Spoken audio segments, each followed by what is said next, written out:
Hi there, I'm Nawar Naji and welcome back. Real estate investors, for 2024, you are allowed to increase rent by 2.5 percentage points based on the following two criteria. One, you have to provide 90 days notice from the end of the month via the N1 form. For example, if you intend to increase rent on January 1st, 2024, the latest date to provide the N1 form is September 30th, 2023, not October 1st, 2023. 2. You are only allowed to increase rent once per 12-month period.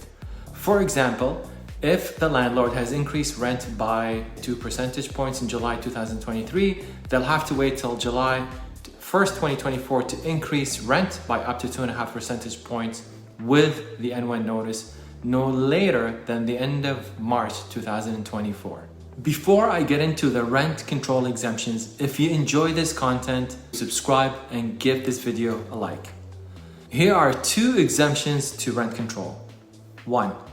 New buildings, additions to existing buildings, and most new basement apartments that are occupied for the first time for residential purposes after November 15th, 2018 are exempt from rent control.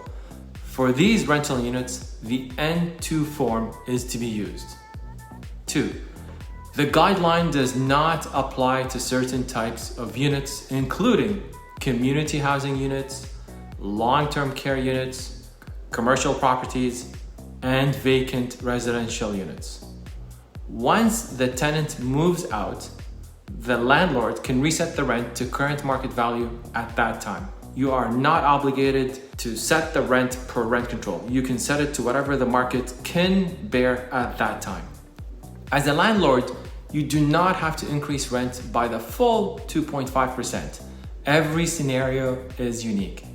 If you have had your tenant for a long time and your current tenant is well below market rent, it makes sense to increase by the full 2.5%. There are three factors to consider when deciding by how much to increase rent by. First, quality of tenant and how well they've been taking care of the property. 2 is increase in expenses such as mortgage payment, property tax, utilities, and insurance. Especially nowadays with high inflation numbers, all these costs have gone up significantly. 3, current market rents in the area. In the description below, you will find links to the N1, N2 forms, and Government of Ontario rental increase guidelines. I hope you've enjoyed this video, and until next time, happy investing.